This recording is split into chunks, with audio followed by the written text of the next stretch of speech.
വയനാട് സാമ്പത്തിക പാക്കേജ് അടക്കമുള്ള വിഷയങ്ങൾ ചർച്ച ചെയ്യാൻ മുഖ്യമന്ത്രി പിണറായി വിജയൻ നാളെ ഡൽഹിയിൽ കേന്ദ്ര ധനമന്ത്രി നിർമ്മല സീതാരാമനുമായി കൂടിക്കാഴ്ച നടത്തും. ഗവർണറുടെ കൂടി ഇടപെടലിന്റെ അടിസ്ഥാനത്തിലാണ് കൂടിക്കാഴ്ചയെന്നാണ് സൂചന. വയനാടിനായി 2000 കോടി രൂപയുടെ സാമ്പത്തിക പാക്കേജ് അടക്കം കഴിഞ്ഞ കാലങ്ങളിൽ കേരളം ഉന്നയിച്ച നിരവധി ആവശ്യങ്ങൾ കേന്ദ്ര ധനമന്ത്രാലയത്തിന് മുന്നിലുണ്ട്. ഈ വിഷയങ്ങൾ സംബന്ധിച്ച് സമഗ്രമായ ചർച്ചയാകും നാളെ നടക്കുക. കേരളത്തിന്റെ പ്രത്യേക പ്രതിനിധി കെ വി തോമസ്, സംസ്ഥാന ധനകാര്യ സെക്രട്ടറി തുടങ്ങിയവരും ചർച്ചയിൽ പങ്കെടുക്കും. ധനമന്ത്രി കേരള ഹൗസിൽ എത്തി മുഖ്യമന്ത്രിയോടൊപ്പം പ്രഭാത ഭക്ഷണം കഴിച്ച ശേഷമായിരിക്കും ചർച്ച. അദ്ദേഹം വരുന്നത് അത് അവർക്ക് സീമനോട് നേരിട്ട് കാണണം, സംസാരിക്കണം. അതൊക്കെ ഒരു സൗഹൃദത്തിന്റെ ഭാഗമല്ലേ. അതേസമയം ധനമന്ത്രാലയത്തിലാകും കൂടിക്കാഴ്ചയെന്നാണ് ധനമന്ത്രാലയ വൃത്തങ്ങൾ അറിയിക്കുന്നത്. ഗവർണർ രാജേന്ദ്ര അർലേക്കർ കഴിഞ്ഞയാഴ്ച കേന്ദ്രത്തിന് മുന്നിലുള്ള കേരളത്തിന്റെ ആവശ്യങ്ങൾ സംബന്ധിച്ച് വിവരങ്ങൾ തേടിയിരുന്നു.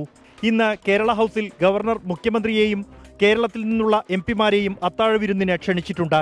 കേരളം പ്രതീക്ഷയോടെ കാണുന്ന കൂടിക്കാഴ്ചയാണ് നാളെ നടക്കാനിരിക്കുന്നത്. 24 ഡൽഹി.